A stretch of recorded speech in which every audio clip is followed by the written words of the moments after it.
Okay, a lot of people have wondered if the Haarp machines have been involved in the Fukushima Japanese nuclear catastrophe. And my data says that yes, it was involved, and I'm going to show you that data. This is what it looked like before the disaster, and then here's what it looks like after. And this meltdown is killing the Pacific at an amazing rate. And if the Haarp operators were involved in this, obviously the international community needs to find them, arrest them, bring them to trial. Let me show you the data that I have. The University of Alaska has been in charge of this Haarp program for many years, and they used to have a server up called the Maestro, and the server was taken down after Fukushima happened, so the public cannot get this magnetometer data anymore. On this scale you have the frequency. This is extreme low frequency. Here's 0, 1, 2, 3 hertz, which is cycles per second, 4 and 5. Here we have a 24-hour span in UTC, which is Zulu or Greenwich Mean Time, and it's full day here. Here's the power. This is power spectral density in volts squared per hertz. So the white is a lot of power, fades through yellow, red, and then purple is like no power. This kind of thing here is just the sun acting up, or the aurora borealis in the North Pole. You know, solar flares, a lot of natural stuff. These horizontal lines are something operating in a pulse mode, probably the Haarp transmitter itself. Let's step through time. This is 7 February 2011. 9th of February. That's strange. I have no idea what that is. But again, these horizontal lines are most likely the Haarp operating pulse mode. In fact, the horrific drought of 2012 was caused by this mode right here, this pulse mode of operation. And we go February 11. Here's the first time they're using some real power here. And this is right at 2 hertz. And for the next few days, it looks like, or the rest of the month of February, it looks like they're sweeping this signal back and forth to try to find the right frequency to reach Japan. Because I believe that this extreme low frequency corresponds to a geographical location for where the Haarp beam is going to deposit its energy. So we go from 2 hertz to about 2.3. About 2.3 stays at 2.3, 2.3, 2.3, 2.4, 2.4, and it's turned off. 17th of February it's off, and here's just some solar noise, solar flare. 19th February, 20th February, 21 February, 22nd, 23rd, 24th, 25th, 26th. Okay, now they've turned it on. It's right at 2.5 hertz. Now there's a lot of power going on, and it's very stable right at 2.5 hertz. This is the 27th February. It seems to drop just below 2.5 hertz. 28th February.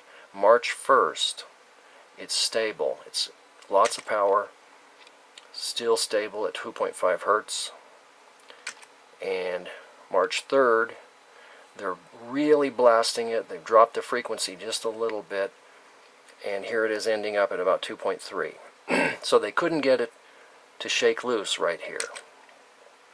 Again at 2.4, and now it's turned off. March 6th, it's off. March 7th, it's off. March 8th, it's turned back on. Now we're running right up to the Fukushima disaster. March 9. Now it's sitting just a hair below 2.5, just a hair, and it's on continuous. March 9th, March 10th. The next day is the disaster, and it seems to move right back up to about just a hair under 2.5. Okay, now here's the morning of the disaster, and you notice at Universal Coordinated Time, which is Greenwich Mean Time, it shuts off about looks like just short of 9 a.m. So if we go to CNN, we can find out exactly when this disaster happened.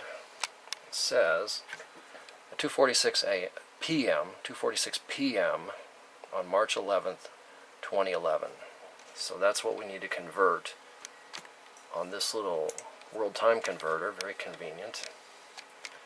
So 2:45 p.m., minute off, converts to London, Greenwich Mean Time, 5:45 a.m.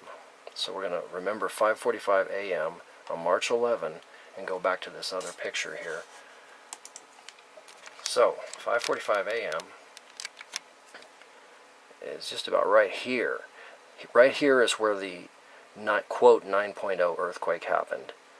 And then it ran about 1, 2, 3, 4 more hours and they shut it off. But right here is where the Fukushima tsunami happened. So let's go ahead and look at the future. And keep in mind, this is just right a hair, right at 2.5. Now here, the next day, March 12th, they did not run it. Next day, oh look, it's slightly above 2.5 now. Slightly above. March 13th, it's a different frequency. March 14th, same thing, slightly higher frequency. And I think those 2 days were a head fake, because the rest of March, they have it turned off. March 24th, 25th, 26th, 27th, 28th, 29th, 30, 31, 30. Okay, now I'm back. Okay, so the rest of March, it was turned off. And it was only pinned at that 2.5 hertz up to the time of the earthquake.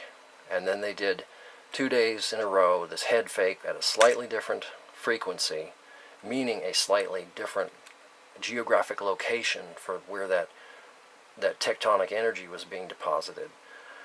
So that's my evidence that I believe that the Haarp transmitter was used to aid and abet in the Fukushima meltdown, the attack on Japan. And I hope that these international police agencies are going to look at this kind of thing and just really think twice about allowing this technology to continue working. Okay, I hope that's something that people are interested in. Thanks for watching.